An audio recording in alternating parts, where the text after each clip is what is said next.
So we're chatting with Keira Knightley, who many of our viewers will know from Bend It Like Beckham. I loved that.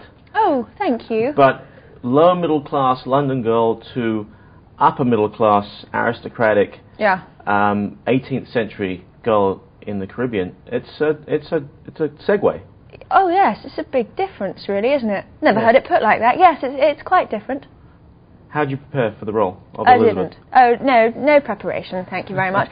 No, I mean, I've always been fascinated by history, particularly the 18th century, so I knew a bit about the period.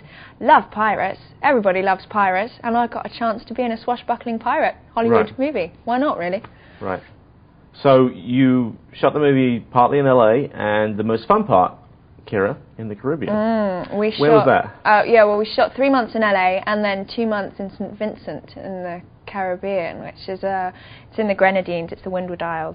Beautiful, beautiful, beautiful. And I spent my time sunbathing and snorkeling. Oh, and working as well. But forget about that bit. Yeah, it was great. English background, those islands, or French, or Dutch, or what's a bit of both actually. English, French, and now they are their own, which is good for them. They're independent. They are totally independent. So, tell us a little bit about your character, Elizabeth Swann. Elizabeth Swann, she's a bit of a damsel in distress with a rebellious streak. She kicks ass at the end of the movie, you know. I think she gives as good as she gets. So there's none of that simpering female romantic thing going on. I mean, okay, she's in love with Orlando Bloom, who wouldn't be? But no, she kicks ass, which was great.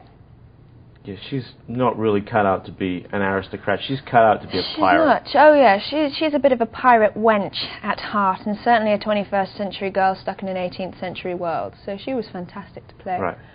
One of the things I loved about the movie was the deliberate crossover between classes. But one wonders if that was ever really the case in the 18th century. If there was ever really contact, apart from master-servant contact, between the upper classes and the great unwashed. What do you think? Probably not. I shouldn't think so.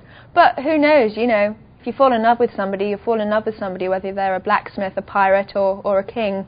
Right. Fancying is fancying, after all, and whatever class Orlando Bloom is, you're going to fancy him. Despite the fact that you're kind of sort of promised, at least by your old man, by Jonathan Pryce, to the Commodore, the rising naval officer Jack Davenport. Yeah. And you're kind of at the beginning resigned to that romance, but you're not really into it. No, I don't think she's a girl that's ever going to go for an arranged marriage. Maybe if the pirating adventure hadn't happened, maybe she would have been forced into it. But fortunately for her, Will Turner is the man in her life. Right. So. Abduction is always a great... Abduction is fantastic. Absolutely. Recommend it for everybody. Yeah. Last question, Keira. Next for you. Next for me is a film called King Arthur, which is another Jerry Bruckheimer and Touchstone picture. I'm playing Guinevere. It should be fantastic. Shooting, I start in a week. They start tomorrow. And where are you shooting? Oh, where? Dublin. Excellent. Yeah, it should be fantastic. I can't wait. Right. Thank you very much. Thank you. That was outstanding. Thanks a lot. Okay. Thank you.